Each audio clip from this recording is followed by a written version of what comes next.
말씀은 미가서 1장 8절에서 9절입니다.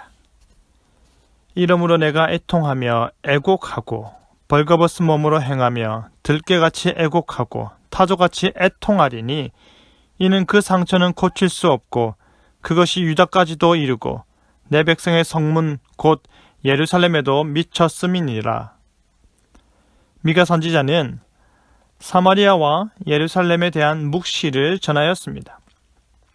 북이스라엘과 남유다의 수도인 사마리아와 예루살렘에 대한 하나님의 심판 메시지는 이스라엘 전체를 향한 하나님의 권위 있는 메시지였는데요.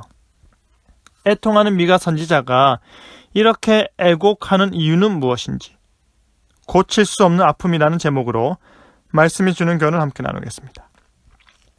하나님께서 강림하사 땅의 높은 곳을 밟으신다 하십니다. 땅의 높은 곳은 우상을 숭배하는 신전과 같은 범죄한 장소를 말하는데요. 그곳에 임재하여 심판하심을 말하는 것입니다. 심판주 하나님의 임재로 인해 산들이 녹아서 쏟아지는 물같이 된다고 합니다. 홍수로 인해 산사태가 일어날 때 흙탕물이 위에서 아래로 쓸려 내려가듯이 사마리아와 예루살렘이 파괴될 것을 말합니다. 그들이 이와 같이 순식간에 재앙을 받게 되는 이유는 무엇입니까? 다 야곱의 허물 때문입니다. 다 이스라엘 족속의 죄 때문입니다. 그들이 하나님의 기준에서 벗어난 것입니다. 그들이 하나님께서 율법을 통해 제시하신 그 잣대에서 벗어났기 때문입니다. 이스라엘 전체에 임할 하나님의 심판은 그들이 저지른 죄 때문입니다. 그 심판의 메시지를 전할 미가 선지자는 벌거벗은 몸으로 행한다고 합니다. 그가 벌거벗은 몸으로 행한다는 것은 사마리아와 예루살렘에 임할 하나님의 심판이 얼마나 혹독한지를 여실히 나타내는 표현입니다.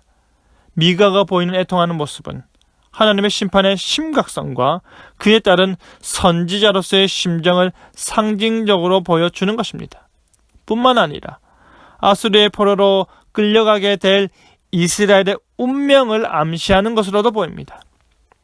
바로 그 심정으로 미가는 애통하고 애곡하는 것입니다. 들깨같이 애통하고 타조같이 애곡한다는 것은 동물들의 우는 모습을 빗대어서 가장 심각한 애통의 모습을 표현하는 것입니다. 미가 선지자가 그렇게 애통하고 슬피 우는 이유가 무엇입니까? 그 상처를 고칠 수가 없기 때문입니다. 이제 죄악이 멈춰져서 돌이킬 기미가 보이지 않고 더 이상 치유할 수 없는 상태가 되어 버렸기 때문입니다. 그리고 그 상처가 사마리아뿐 아니라 예루살렘에도 동일하게 나타날 것이기 때문입니다. 그 상처와 그 아픔이 사마리아와 예루살렘에도 미치니까 슬피 울 수밖에 없는 것입니다. 한쪽이 죄악으로 물들어 하나님의 징벌을 받아 피폐하여진다면 다른 한쪽은 그것을 보고 교훈 삼아 그렇게 하지 않고자 노력해야 할 터인데 똑같은 전철을 밟으니 너무나도 안타까운 것입니다. 미가 선지자의 애통과 애곡은 하나님의 심판이 매우 엄하고 무섭게 임해서가 아니라 하나님의 심판이 임하는 이유가 사마리아의 죄악 때문인데 더 이상 그들에게 기회가 없기 때문입니다. 그 어떠한 가능성도 없기 때문입니다.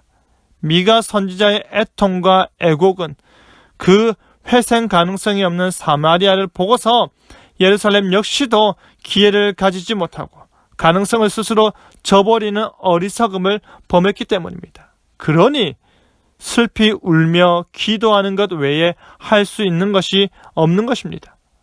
사랑하는 성도 여러분, 미가 선지자의 울음소리가 들리십니까? 미가 선지자의 애통하는 심정이 느껴지십니까?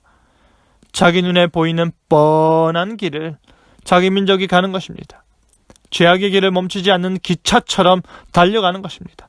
도저히 제어가 되지 않아 그 끝이 어떻게 될지 장담하지 못하면서도 질주하는 것입니다. 그러니 우는 것입니다. 혹시 우리 주변에 너무나도 뻔한 범죄에 빠져 죄악된 삶을 살고 있는 지체가 있다면 미가 선지자처럼 벌거벗은 심정으로 달려가 울며 하나님의 마음을 전하시기 바랍니다. 하나님의 말씀을 그 귓가에 들려주시고 그 마음에 와닿도록 전해주시기 바랍니다. 애통이 울림이 되어 한 영혼을 다시 소생케 하는 역사를 나타내시기 바랍니다.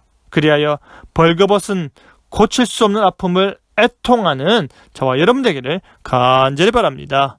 아멘.